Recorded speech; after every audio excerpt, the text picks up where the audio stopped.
what's weird is when you're talking to people who you've known for years and they don't recognize you. Huh. And I'm trying to explain it. And the craziest thing is every single conversation is, I don't want to talk about it. Mm-hmm. And it's almost as though like, I love you too much to talk about it with you. It's fascinating. I just did this with a friend last night and she was sweating. And I was like, just tell me, let me try to explain. I don't want to talk about it. You're making me very uncomfortable. It's a crazy world, crazy world. Somebody's gotta have to save you.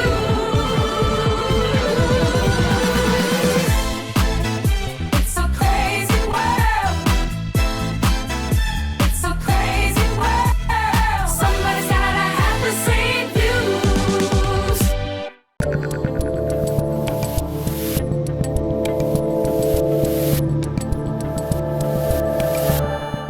Joining me today is a world-renowned fitness expert and the host of the Keeping It Real podcast, Jillian Michaels.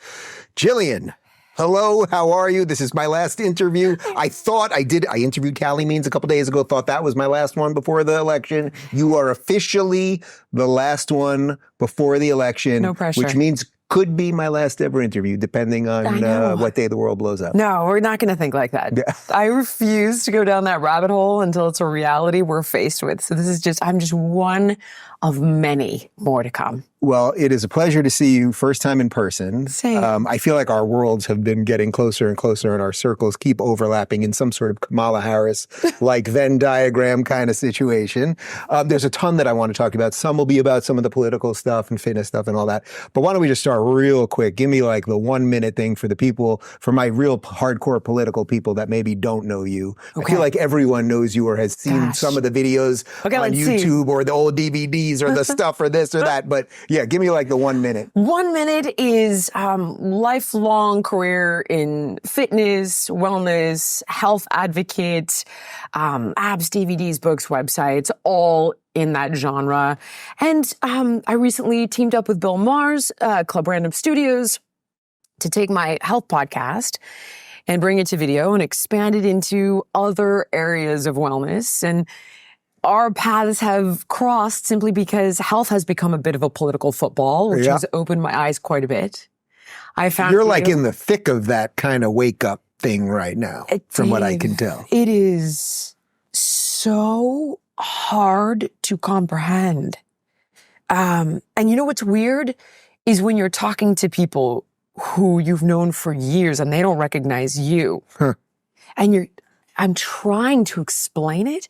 And the craziest thing is every single conversation is, I don't want to talk about it. Mm-hmm. And it's almost as though like, I love you too much to talk about it with you. It's fascinating. I just did this with a friend last night and she was sweating. And I was like, just tell me, let me try to explain. I don't want to talk about it. You're making me very uncomfortable. It's so interesting because from watching you and listening to you and the interview that I did with you, which was on your channel, we did it about a month and a half ago or so. It was really probably the most enjoyable interview I've done all year because it is so obvious that you are open, you are listening, you're on the path of learning, you're not judging, but I can also sense you're sensitive to an audience, having an audience that's kind of everywhere politically, and you've been dragged into this in a bizarre way. I definitely think that unintentionally, people on the left have felt alienated. And the part that's so unfortunate is those are the people I'm trying to speak to more than ever because it's like, hey, iceberg. You know, you feel like you're on the front of the Titanic and you see the iceberg and you keep trying to tell everyone. And they think you're the one that's brainwashed. It's the craziest feeling. It's interesting that you just said that the people on the left feel alienated because generally it's been the people on the right over the last couple of years culturally, but I think maybe inadvertently you just said something pretty profound because it's like the people on the left now are starting to realize they might be losing the culture war now because they're losing people like you and they lost people like me. That's interesting. That's hopeful for before the election. I must be honest with you. I do think that these massive defections will inevitably have an impact. No. And that's what I keep saying is the more you expand your purge bubble, Every single person that I've had on my show has been a disaffected Democrat. I had a kid on, Tony Robbins asked me to cover a film that he executive produced about trafficking. And it, of course, inevitably impacts or reflects upon our border policies. But he's like, oh, I want you to cover this. I knew nothing about it. Can you do a Tony Robbins impression if you can get that voice? Jillian, how are you, Tony? Hey, girl, you're looking good. You're looking good, Jillian. Honey. The gravel in that voice.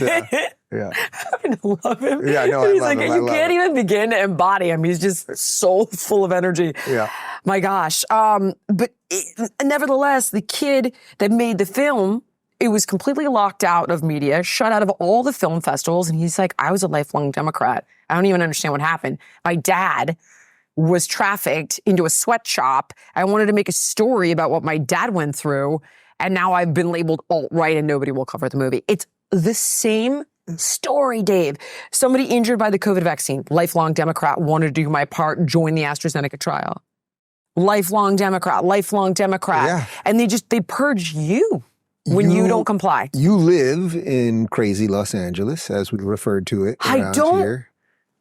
really. So there's a kind of a long story short here. We moved out of LA. And then my family stuff that I had go on, and Bill records there. So now we did have to get a little place that we come and go from. But we kept an apartment here in Miami, and we're building our main home in Jackson Hole. So it's close enough to LA that I can get there in like an hour and a half, in and out same day, and go back and forth to Los Angeles because I just can't. I refuse. I mentioned Los Angeles. Well, first off, the fact that someone like you in the entertainment biz, and that's been involved in all of this forever, would have that feeling towards LA, which now sort of everyone has. But I mention it because during COVID, when I would go to the open up the state, open up the city protests, I thought I was going to meet all these Trumpers and these right-wing people and MAGA hats and whatever. Every single person there was a Democrat who just owned a restaurant that wanted to go to work, or they wanted to wait tables again, or they worked in the industry and they wanted to be able to hang lights or anything else. So this thing that we're talking about has made, I would say, largely apolitical people become very political. Totally apolitical. Zero interest in this field. Did you have no interest in politics? So like when you were absolutely, when you were selling you're selling all the DVDs and you're showing off your abs and that whole thing's blowing up. I guess it was just a completely different time. Not only was it a completely different time, but it's the perfect way to alienate an audience. Yeah. You know, it's like, oh, let me label myself and then let me make sure that you don't intersect with my Venn diagram. I'm this and I think you should do that. The last thing I needed, know nothing about 90% of that world. You know, I have a vague understanding of economics and geopolitics. It would take me years to get up to speed to really understand the nuances of all the things that go into politics. But when you grab my line of work and you make it political, well, you forced me into the space. And so was it a COVID moment first for you, or was it something before that? It started as a COVID moment. Yeah. Absolutely, because you could see the crazy. Yeah. And one of my favorite ways to explain this was the Los Angeles restaurant policy. Oh. So I protested at that woman's house. What was her name again? We all went. Sheila Cool was her name. You remember her? Remember Sheila? All right, go ahead. Sorry to interrupt. But we literally went to her house, and that's where I signed the recall for Gavin Newsom. Yeah. Oh my God. I think I signed it. Also, I got in a car accident on the way there, and I pulled over on the 405, and my Tesla wing door hit me in the head, and I was dripping blood. So I had a big scar with blood down going down. It was a hell of a day. Anyway, go ahead. Wow. That's not Elon's fault. It was fully my fault. Fair. I turned around and walked right into the thing. Okay. We didn't sue Tesla, clearly. This is my favorite COVID rule. They finally reopened the restaurants, and you had to wear a mask when you walked in, and you had to wear a mask when you walked to the table. But as soon as you sat down, you were below the COVID layer, and you were all good. And I remember thinking, do you mind if may I swear? You can just, that it was the stupidest fucking thing I had ever seen in my adult life. It was utterly nonsensical. And I will never forget walking in and having forgotten my cot with this little blue trash mask that is on the floor, on the ground, in my bag, on the floor of the car, Yep. has been reused 50 times, probably got sicker from the mask that had a million germs, that I touched my face, put it on the thing, touch my face again, touch the phone. And I was like, I'm just literally going to that table 15 feet away. And they're like, I'm sorry, you need a mask. I mean, but nobody sitting down has a mask on. Yeah. And I was like, this is complete. This is not, it's just, or even the fact that I knew you catch a cold through your eyes. Touch something, touch your eyes, cold. The mask is worthless. I knew it was worthless. I knew this because I worked in health. I interviewed doctors all the time, immunologists, virologists. This is what I did. I spent 10 years doing a podcast interviewing doctors. Yeah. So were doctors reaching out to you and saying how bananas this was? Or when, I guess, was it really during later in the lockdowns that you woke up? Or to me, like, you can go back Instantly. and you can see my videos. And on day 15, I woke up. Once 2 weeks to slow the spread, or 15 days to slow the spread, whatever, sometimes they call it either one. Once that was over, I was completely done with it, because then suddenly every commercial said it's the new normal. And I was like, how did you guys do that? Just overnight. But they can. I knew right away something didn't make sense. And I mean, instantaneously, it didn't make sense. Because I knew you couldn't lock up the world. I know the way viruses travel. This is I know the way it made zero sense. Just having a modicum of an understanding of how these things work and how people catch colds and locking down. The minute that started with the lockdowns, I was like, this isn't going to work. This doesn't make sense. How could we possibly be here? And I also knew that there was something odd about, this was in spring of 2020. So now we'd been dealing with it for a few months, because it had started like December of 2019. And then by the time we hit spring, it was, it's here. Oh my God. And I remember listening to Brett Weinstein for the first time on Rogan. He will be at the party at my very house that you're going to be attending in about an hour from now. Are you kidding? There you go. What a world. Shut up. It all happens. I happen to love him. It all happens here at the Dave Rubin compound. Gosh. Okay, I'm so excited. I happen to love him. Yeah.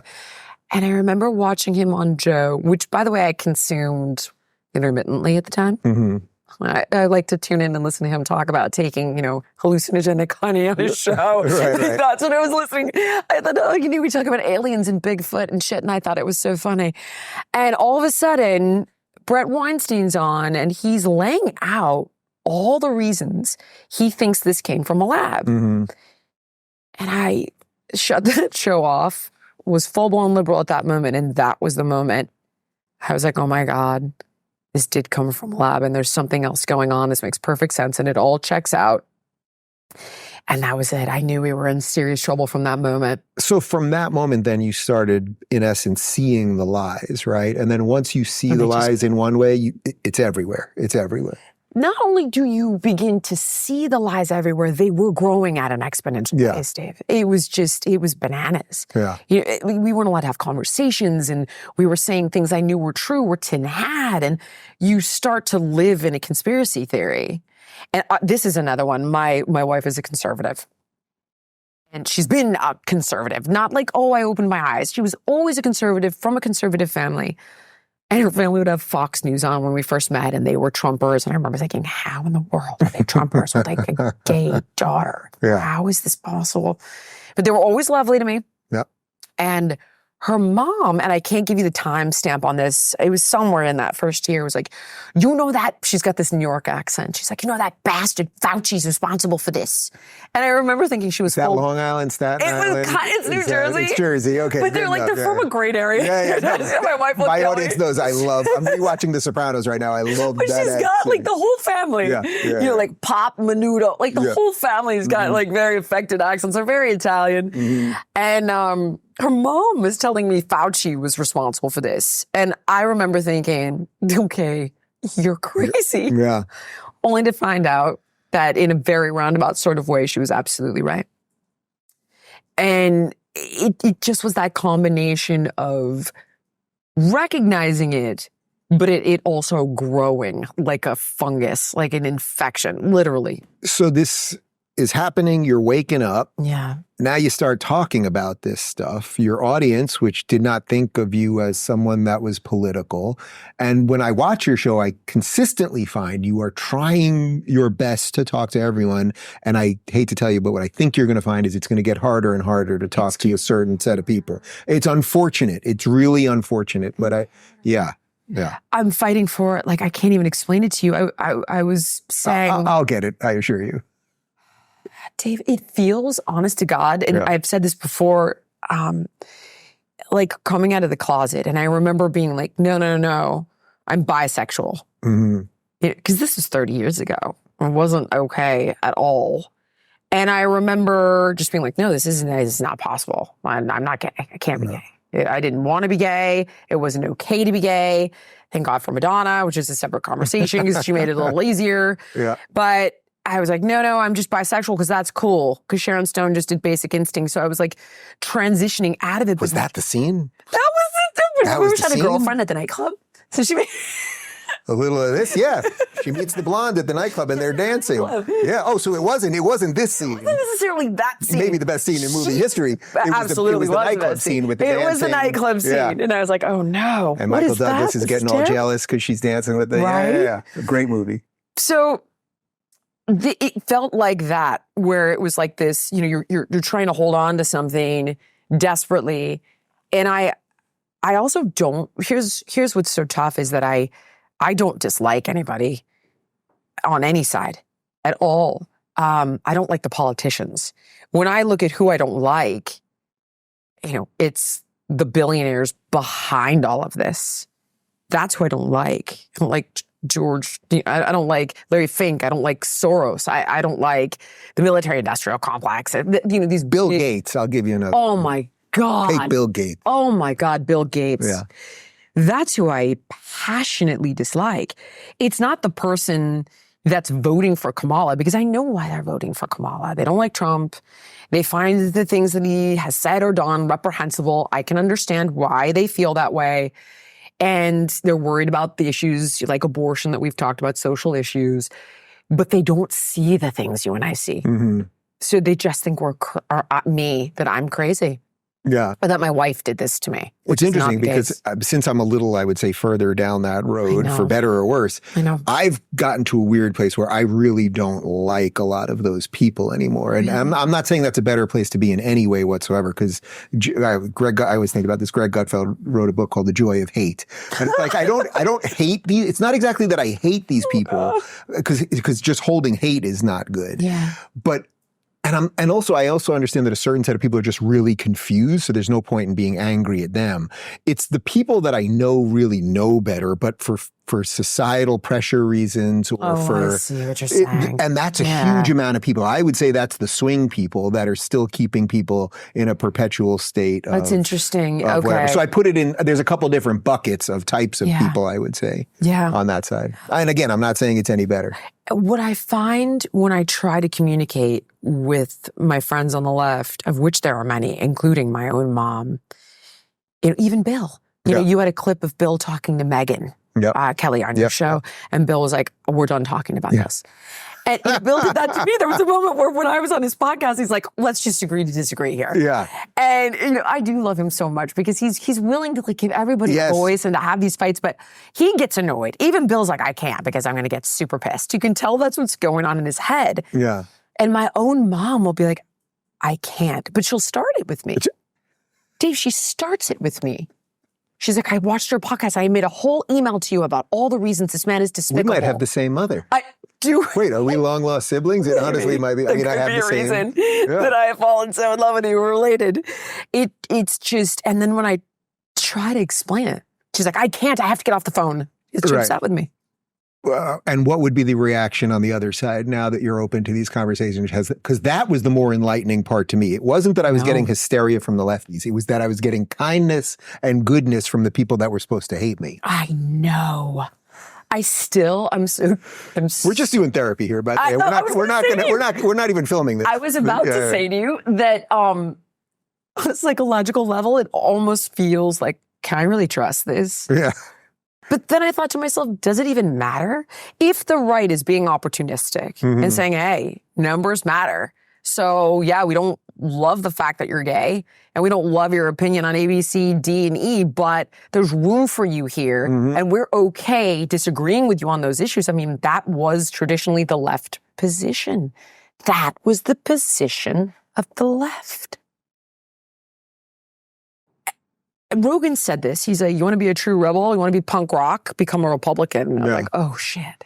That's like, it's 1987 again. Right. You want to be a rebel. And I have my Dead Kennedys t-shirt on. Like, that would... My kids are straight. I'm like, how you guys doing at school? Yeah. Everything okay being heterosexual like this? Right. Wild. They don't even, they are like the outcasts of the group because they're heterosexual. I remember driving by right before I left LA finally. I drove by, I think it was the Bel Air High School up there right off 405, whatever that hotel is, that circular hotel. And it was just like trans flags everywhere. And it looked like an occupied building, like there was a foreign occupying military force, which in essence it basically is. Kind of is. It kind of is. Kind of is. All right, so you're going through this whole thing, but it's not really the political part, again, is not really your passion. Your passion is the health part, and now health has become highly political. Yes. I've had a ton of health people in here. It's funny because I'm finding a lot more interest suddenly in the health part, but these things are deeply intertwined. Yes. So you must be thrilled about watching Bobby and his connection now to Trump and how this is suddenly, like we're talking about, beef tallow for McDonald's French fries now and a whole bunch of other stuff. No, I do love it so much. And it's exciting to see a lot of these people. Casey Means, Callie's sister. I've been talking to Casey for 4 years. These are all people because they were on my podcast talking about metabolic disease or policy with regard to food lobbyists and pharma lobbyists, or Brigham Bueller, who will talk to you about big insurance all day long and peptides, which I want to talk to you about for your knee later at dinner. Nevertheless, all of a sudden, all of us have been thrust onto this stage. It's funny, I won't say his name, God forbid, but there was a guy who's one of the foremost leading experts in psychedelics. And I had interviewed him years ago for like 4 hours, and he's an absolute friggin' genius. And he got canceled for doing nothing. And long story short, he ended up at a great university and we've become good friends. And he sent me something the other day, and he's like, hey, I know Callie Means, he's like, I know Callie's really busy. Will you pass on this paper to him having to do with like the FDA and psychedelics, this, that, the other? And he's like, I can't even believe I'm saying this, but God, I hope Trump wins. Yeah. This is what's happening. And everybody in my line of work, all the MDs, all the PhDs, and again, I don't want to put anyone on blast, but I've yet to meet one that is actually going to vote for Kamala. And obviously, my network in that space is massive. Right. So where do you think, I actually asked Callie a version of this question, so I'm curious if you guys have similar answers. Where do you think it went wrong with all of this? Like, I have. Like when I've had debates with my more lefty people, like if I say something about Fauci, but he's a good man. Look what he did for the gays in the 80s with AIDS and all of this. And it's just like, and he didn't know, and his intentions are good. Get the F out of here. No, but that's a certain set of people, clearly, that still think that he's a good man and he just did it because he's a good man. They don't mind the $400,000 he's still getting from the government for the rest of his life. Where do you? So go ahead. That is all right, go. I won't even ask a question. Gosh, okay. Hold on, I gotta get comfortable for this. Just a second. Hold on a second. I'm sorry, Dave. My feet are clean. I have a beautiful pedicure. It's too short to let I gotta get grounded. Wow. Okay. If I had to really go back, Callie would tell you that it's the 1980s when big tobacco bought big food, right? And then they put their scientists and their research into it. And he's precisely what he said in that chair. Right. And I don't disagree with him with regard to where the food started to go wrong, but where did the governing bodies start to really go wrong? And there was a loophole that was created in the year right around 2000 where we started allowing all these crazy chemicals into our food unchecked. So there was these different spots along the way.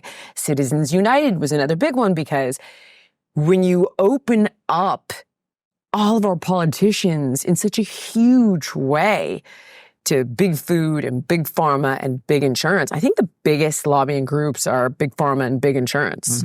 So you open up that door and you make each and every one of our politicians up for sale. You've now taken our republic and you've turned it into an oligarchy. So you let these guys in, and in order to win, it becomes a don't hate the player, hate the game.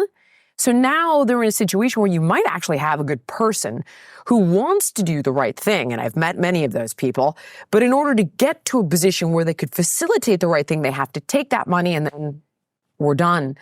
So from a perspective of, all right, how do we make food more profitable? What are the raw economic incentives? Oh, big tobacco got involved and everything changed in the 80s. Like, my mom will tell you, I used to eat this stuff when I was a kid and we used to have this, and this all the time. But if you look at her Reese's peanut butter cup and our Reese's peanut butter cup, there's like 20 different things that didn't exist. And that really did start to happen after the late 80s. So it is absolutely by design, but you have these monster corporations that have strategically, systematically gamed the system for absolute, complete, and total influence, period. And it's been a gradual process since the 80s. And that, by the way, is why I love that suddenly it feels like voting for Trump is not just voting for Trump, it's voting for Bobby, who could go into the CDC and the NIH. It's voting for Tulsi. So. It's voting for Elon to clean up government efficiency or get in there and do that, and all of these other people. So let's stick with the China health part for a moment and move it from government and just kind of get it to the... If you look at it though, Dave, and this is something that I didn't mention yet, is that it really is this, what I call the catastrophic quartet of how they gamed the big farming laws. So how they manipulated the Farm Bill legislation so that all that money goes to Monsanto and all those companies to make these genetically engineered crops. And then you've got this glut of cheap calories covered in pesticides because they're selling the chemicals to go with the seeds, and it's all gamed, as mentioned. But then big food grabs those cheap calories, of which we make 500 more calories than every human in the country needs every single day, makes it omnipresent, puts one more spin on it with their food scientists, makes it super addictive. Then big pharma is like, oh my God, you have a genetic disease. That's why you're obese, despite the fact that no such disease exists. Yeah. Like, where was this disease in 1975? This is quantum leap for human genetics, my God. So they come in and they reap the benefits. And then if you really, the true monster is big insurance. And the one that can explain that like no other is Brigham Bueller.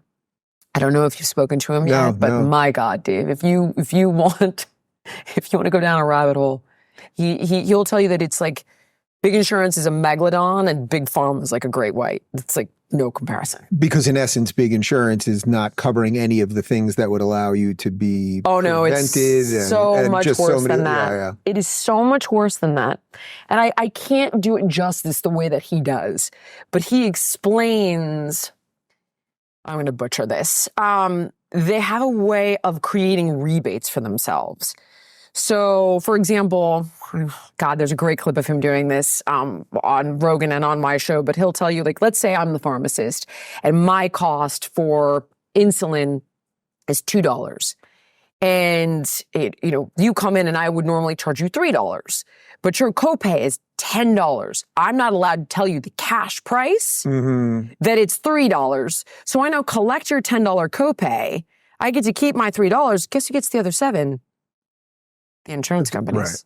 Right. And that is the tip of the iceberg. Like, I am a complete novice in my understanding of that, but what I can tell you is the little that I grasp, it is terrifying beyond your wildest imagination. So for everyone that is now starting to pay attention to this stuff, and they're getting off the seed oils, which I talk about constantly now, and we just did with Callie, so we don't have to do that. Yeah. And they're trying to eat less processed food, like the basic stuff that most people get. That's the key. What else should they be doing? Here's the good news. Yeah. The good news is that if you take some agency, and let's say you have a step goal, which is low-hanging fruit, get a walking pad, right? Work on your walking pad. get outside whenever you can. Of course, that's what I would Can I love. tell you how many steps I took in New York City on Friday because I was just wandering 15,000. around all day? 28,000. Shut I'll up. show it on my phone. We'll take a screenshot and we will put it in this video. That's about 14 miles, right? It's about 2,000. Oh my gosh, yeah, that's crazy. Yeah, I just walked the city all day long. Just walked and walked and walked and walked and Really? walked. Yeah, that was it. See, that's phenomenal. I don't even need that though. It was a little psychotic. I'll take a actually. It was quarter bit of that, much. right? Yeah. Like if you could give Right. me 7 to 10,000 a day, and then we could control the quantity of food you eat, and subsequently the quality. And we don't even need to get granular about this, right? It's just some basic common sense stuff. Try to eat whole food. If you are needing to go to a fast food drive-through, we all know there's a difference between the fried chicken McNuggets and the chicken salad. Are both great?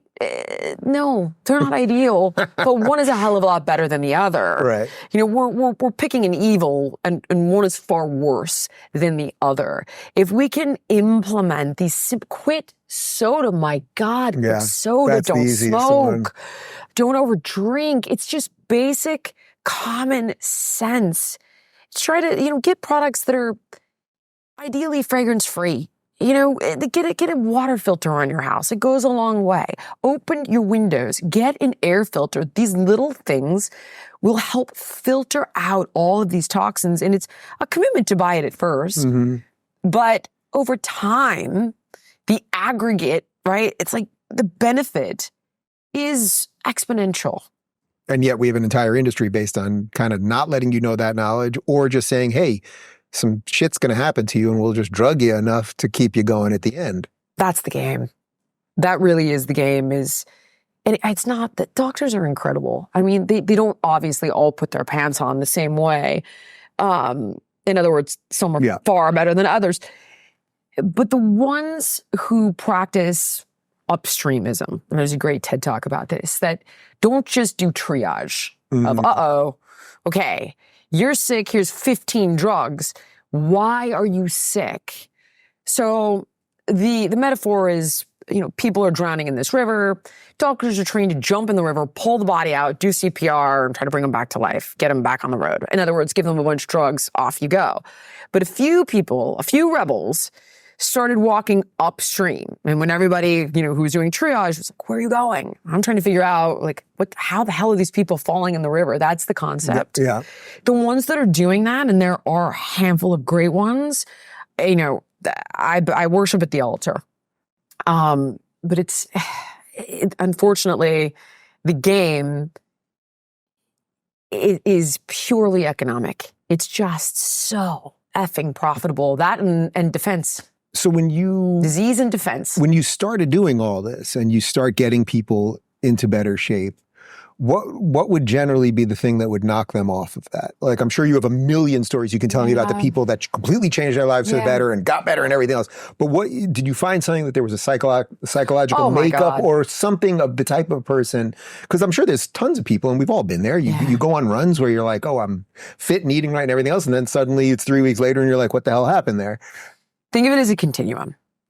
And what I'm referencing is a psychological continuum where we utilize food as either a coping mechanism or a defense structure. So let's start with level 1, being the bare minimum. Dave is fit. Dave is healthy. Dave had a crappy day and he might have 1 extra tequila. Maybe Dave is going through a real hard time and he's working like crazy and he's like, something's going on with his business. Husband is sick. You're sick. Something's happening.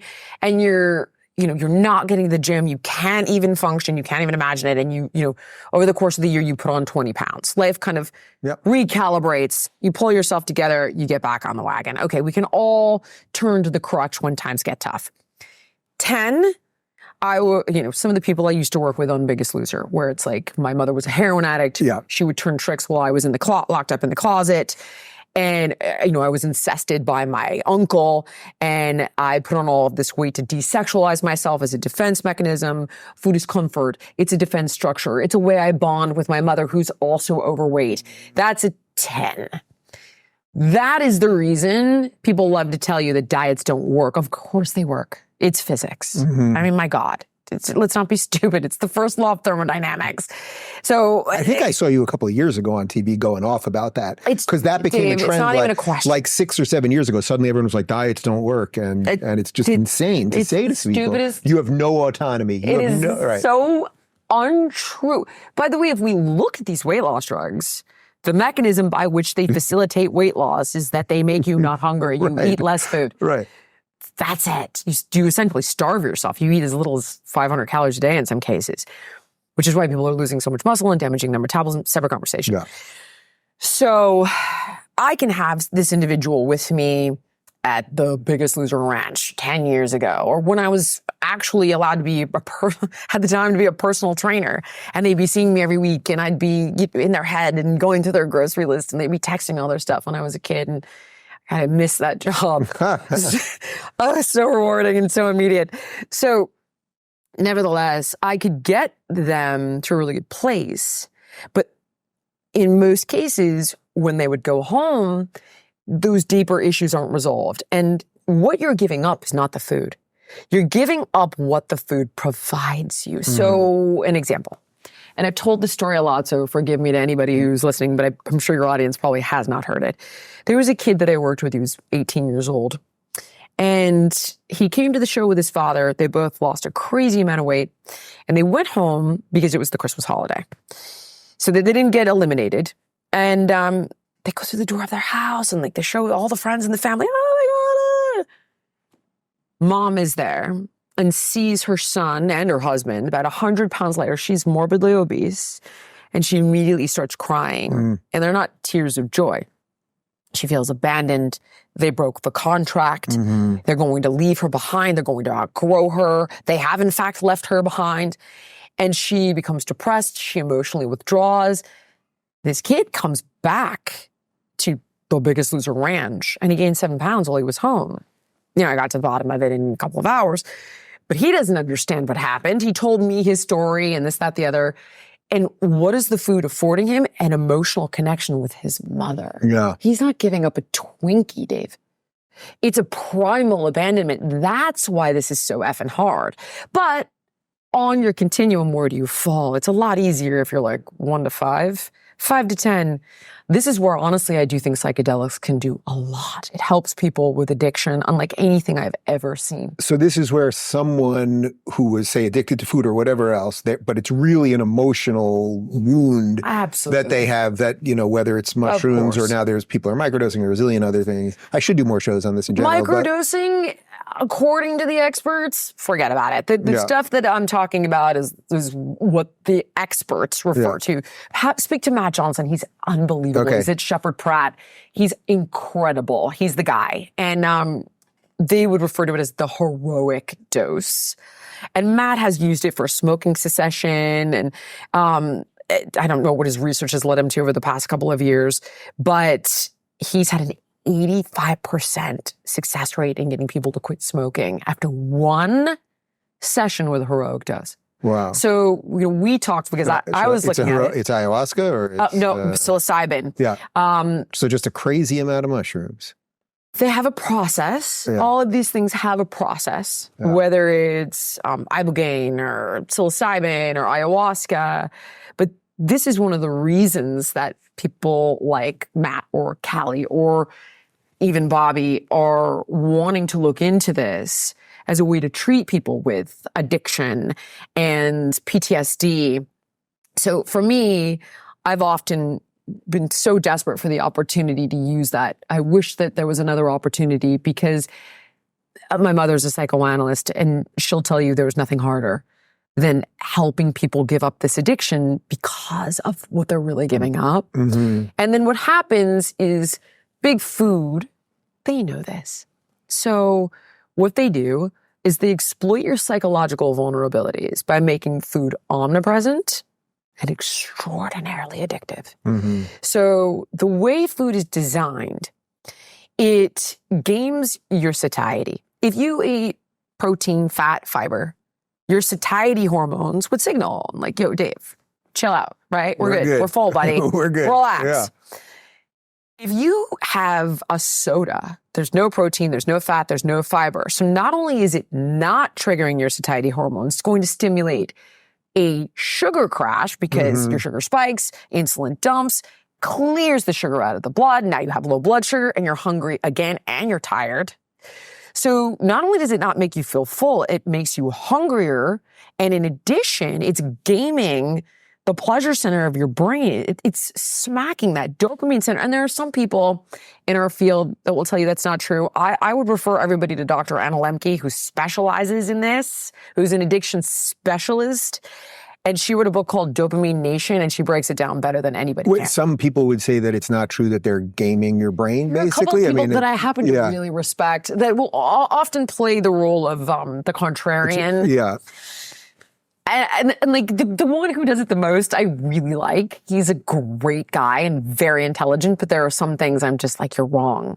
You're just wrong. And I would defer to this PhD. He's a PhD. He's brilliant. But nevertheless, there are certain things that he'll kind of say, well, the data's not there. And it's like, well, it is. Right. And common sense would dictate, he'll make a case for things like artificial sweeteners on the data. And it's like, I think we all just kind of know it intuitively too. Like I don't remember the last time I had Doritos, but if you put even a small bag of Doritos here, no one that takes one does not finish that bag. It's by design. It's literally as simple as that. No one has ever left, oh no, I'm going to leave 3 Doritos in that bag. It's just not a thing. It's not a thing. So there has to be something there. And that Cool Ranch powder, everybody loves that Cool Ranch. Oh man. Do you do any of it? Do you ever? You do Zero. nothing. You just...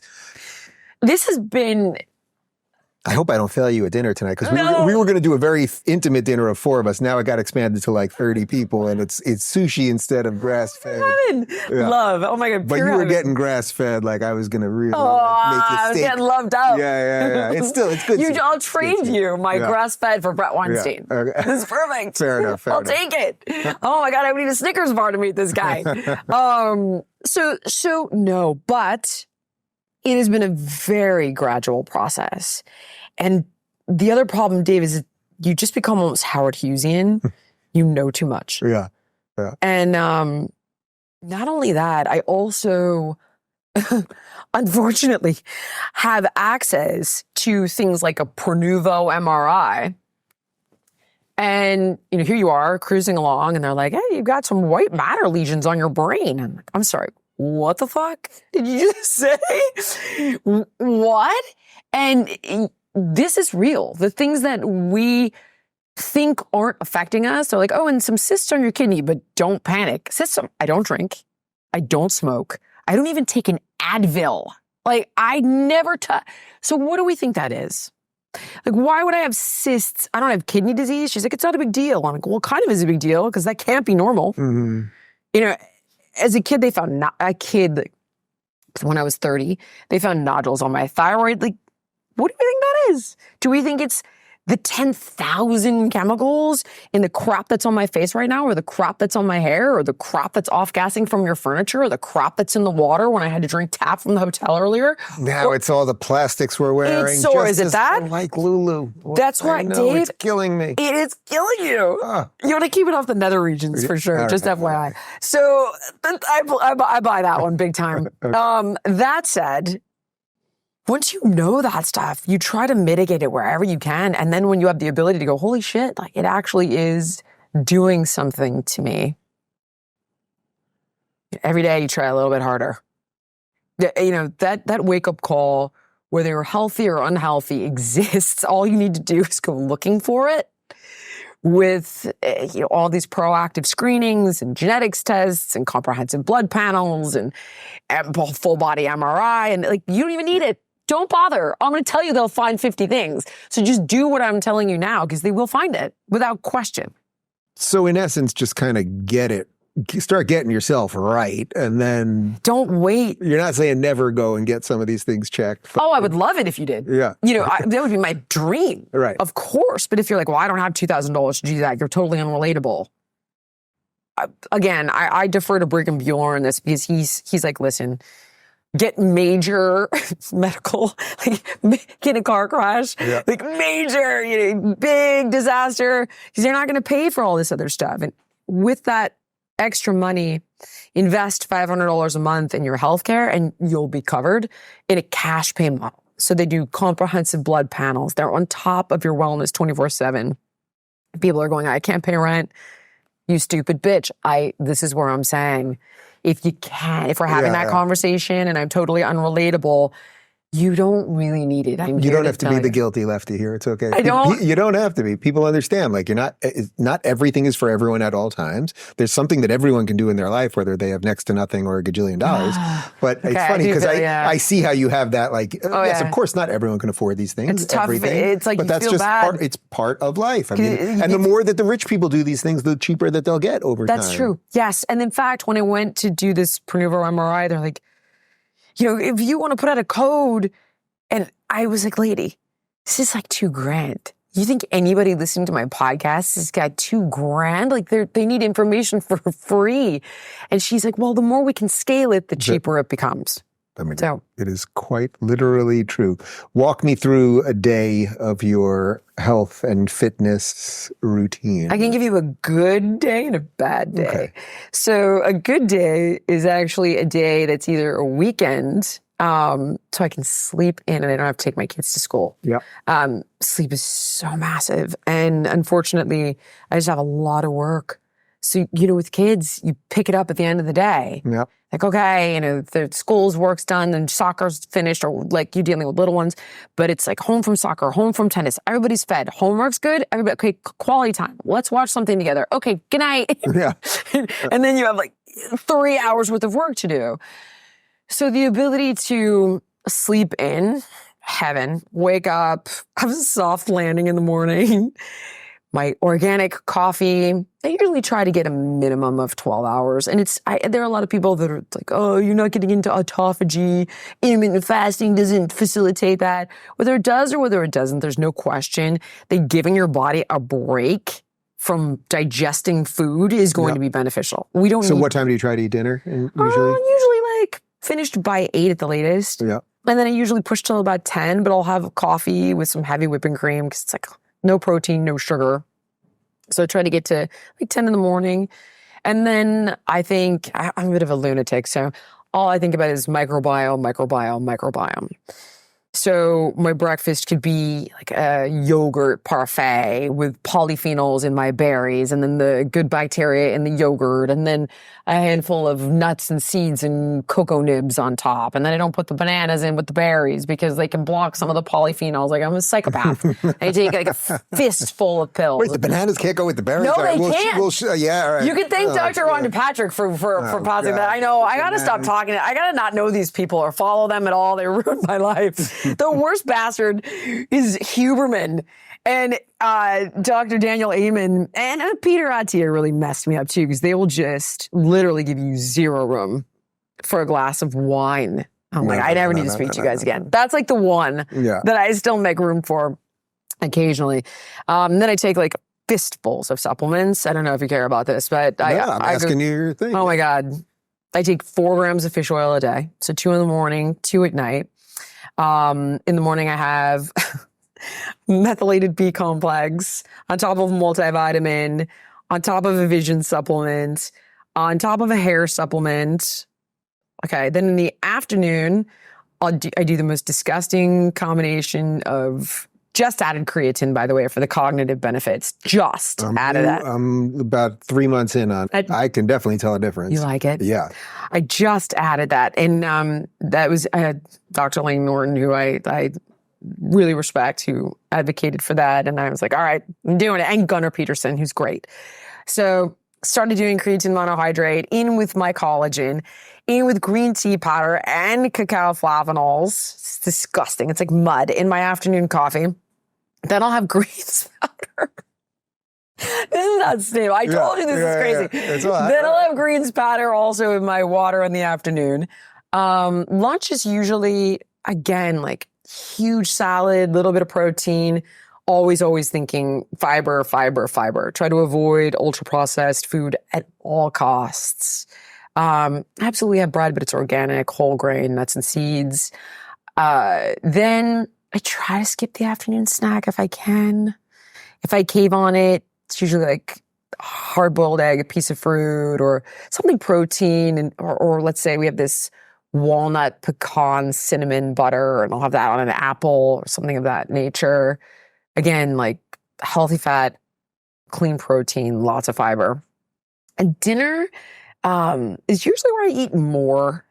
And my wife's a great cook. Like you were saying, David's a great cook. And so she'll make me wild salmon or grass-fed steak or roasted chicken. I actually don't, this is terrible. I hate eating meat, even though I know I don't believe that we need the amount that people are consuming. But I do try to put protein in every meal. And it's like, it's an animal thing. Yeah. But I have given it up, not for health, because like I'm a huge animal person and I'm anemic like that. I mean like that. Snap my fingers. Oh, you're anemic again. I'm like, God damn it. And there's not really, beyond red meat, not really a great way to deal with No, it's all right? crap. Yeah. You eat real quality protein and it's good for you. I know it's good for you. We don't even have to have that conversation. Yeah. It's just that I'm like, oh my God, cows are like the sweetest sentient beings. And don't, I know this is deep, this is deranged. This is like some weird childhood shit playing out. You know, as an only child for the first 15 years of my life, I had dogs. I hate eating animals, but I obviously do. So anyway, so lots of vegetables again, like 2 servings of vegetables, 2 more grams of fish oil, magnesium threonate and bisglycinate. Just started doing BPC 157 for my shoulder, thanks to Brigham Bueller. So I shoot that on my back at night. And what the hell else did I take? That's it. That sounds pretty. It's a lot. All right, so that's a It's lot little of psychotic. stuff. I know. It's unhinged. Not everyone can do all that. I think people understand that, right? It's Like, unhinged. okay, it's a lot of stuff. And what about the physical part of it? What about right. working Okay. out, the movement? This is less. Yeah. I don't need to go too crazy. Because when you're already a healthy body weight, you can maintain that with food. If we needed to lose weight, it's all workout. It's all work. You can't starve it. I mean, you can, I guess. You could do Ozempic and starve it off, but you'd look like shit. You'd feel like shit. It has huge ramifications. You lose muscle and bone, blah, blah, blah. So you should not starve the weight off. You should exercise it off. That said, for me now, I don't do a ton of stretching because I lift weights to a full range of motion, which is, according to the most current research, as effective. You don't need to static stretch. So I don't do that anymore at all. And I was never good at it anyway. Purely hated it and never got any more flexible. I try to do the HIIT training at least once a week. And I know you need to do it more Tabata protocol. So it's like the 20 on, the 10 off for 4 minutes. I try to do at least 2 rounds. I hate it so much. Like I actually hate exercise. Yeah. I'm not the person that ever got the endorphin rush. I purely hate it. It is driven Funny out. line of work you got into. The ab girl. It was all about being picked on as a kid and feeling empowered via fitness and having fitness be transcendent for me and then using that as a tool to empower other people. But I actually am horrendously unathletic by nature. I have no flexibility. I'm a tiny human. I have no endurance. I am strong. I can do just about anything once. Like if you were like, okay, give me a one-handed clapping push-up, like I could get there probably once. But outside of that, it's my whys have compounded over the years. So of course, as a kid, it was the abs. And then, you become a mom and you want to be like this role model for your kids. And then you get older and you want to be a role model for your grandkids and you want to see how far you can take your body. And all these things over the years aggregate. You got a grandmother already. No, but I think about it. Isn't that weird? I'm not exactly no, sure how they're old 12 and you 14. are, but I guess anything's possible. No, right? but I think about it. Yeah. It's really, I'm like, okay. Right, like why not? Why not? I want to meet... I want to meet my kids' kids, and I want to be the cool grandma that they tell stories about how crazy you were. And one of my big things has been, and one of the things that really got me into shape in the last year was playing basketball with these guys who were largely in their like late 30s into early 60s. And then the guys in their 50s and 60s were suddenly bringing their 20-year-old sons and playing. And I was like, wait a minute, I want to play. And I started late as a parent. Yeah. So I didn't have a kid till I was 46. So it's like, I need another I want to be running full court in 15 years. I want to be running full court in 20 years. So like, that's you better. No. Yeah. So I better talk to you about the knee thing. We'll There's discuss a great that. We'll guy do that. Yeah, we'll do that. who people think he's crazy. I think he's kind of a wicked genius. Is this guy Brian Johnson, who maybe you've heard about? So he sold his company for like $800 million, and now he spends all of his time not dying. And he's, I swear to God, Dave, it's incredible. Kind of like Donald Trump. Even beyond that, to a certain extent. And he'll go to some island off the coast of like Nicaragua and alter his genome. Like, he's out of his mind. But the thing is, there is some low-hanging fruit there that you can grasp. And it's like, the concept being kick the can down the road, because medicine is advancing at such an exponential pace that with peptides and maybe mesenchymal stem cells and all these little nanobots, all these different things that they're able to do right now, if you can stay healthy long enough for medicine to catch up, you could go to 100 and feel good. But you got to do the work. All right, Jillian Michaels, I've enjoyed talking to you. Listening to you, getting to know you a little bit. We'll continue this off camera, but I do have to end this interview by upsetting you deeply. Oh no, what's happened? So you've woken up. Oh yeah. You were, let's say, a moderate lefty your entire life, not particularly political. You've now seen the light, all of the stuff. The election is in a couple days from now. No. Will you be voting for Donald Trump? Okay, so I'm not influencing anyone's vote, right? I'm not telling anyone who to vote for. We're not even recording the show today. This is just me and you talking. I did vote for Donald Trump, yeah. I did. And I put it this way. He was not my choice. He wasn't my choice out of the candidates that were running for the primary. I do understand his flaws. Trust me. I could list all of them. But the problem for me is that it becomes a question of lesser evils. And I'm looking at the things you and I talked about, like the First Amendment. I'm looking at wars going on all over the world. I'm looking at big food, big pharma, and big insurance running rampant. Someone was telling me, like, I don't care about that. I just need to pay my rent, and I hate him because of this, and all this stuff you're thinking about is up here. And I'm like, well, it's not up here when you get diagnosed with breast cancer. It's not up here when a nuclear bomb goes off on the East Coast because there's nuclear submarines off the coast of Miami. It's not going to be up here when all of a sudden there's something you don't want to do with your body. Like, when you don't want the monkeypox vaccine, because maybe you saw that video of Steven Crowder showing Jay Varma explaining that it's all bullshit and it doesn't work, and they gamed the whole thing. Maybe you're not going to want that. And then they shut down your social media, and then they fire you from your job. Like, it will come for you. What's that saying? It's like, it came for them, then I stood by, and it came for those guys, I stood by, and until it came for me. It will come for you. And that's the problem, is that I know it will. So he's not my first choice. I don't endorse him. I don't want to tell anybody who to vote for. I don't. There's one candidate in the world that I would run over broken glass for. And I hope that day comes, and I've made that clear to this individual that I would endorse and go to town and like bend over backwards and throw it all to the wolves, because I believe in this person so much. But it's not Donald Trump. I thought you were going to say Bobby there. Tulsi. Okay. Yeah. I love her. I adore. I Yeah. love her. Yeah. Like, she actually asked me to go to an event, and I was like, I can't, Mama. I'm like, I can't. I just can't. This isn't what I do. And like, I have no business telling people who to vote for. Like, I don't even want it. I don't want that job. I'll tell them what to eat. Like, who the fuck am I? And I said, but if there's ever a day that you need me, I will be there 100%. I believe in you that much. I've followed you diligently since 2019. I think I've watched you speak for over 50 hours at least. Like, I know everything about your career, and I will be there if you need me. Hands down, I would jump in the game, and that's it. New Republican Tulsi Gabbard. I know, Dave. I know. All right, so you're voting Trump. You're eating good food. You got the peptides. You don't work out too much. And now we're going to have some sushi and hang with Brett Weinstein and some other people. Is his wife coming, Heather? Heather's coming too. What a world. What a world.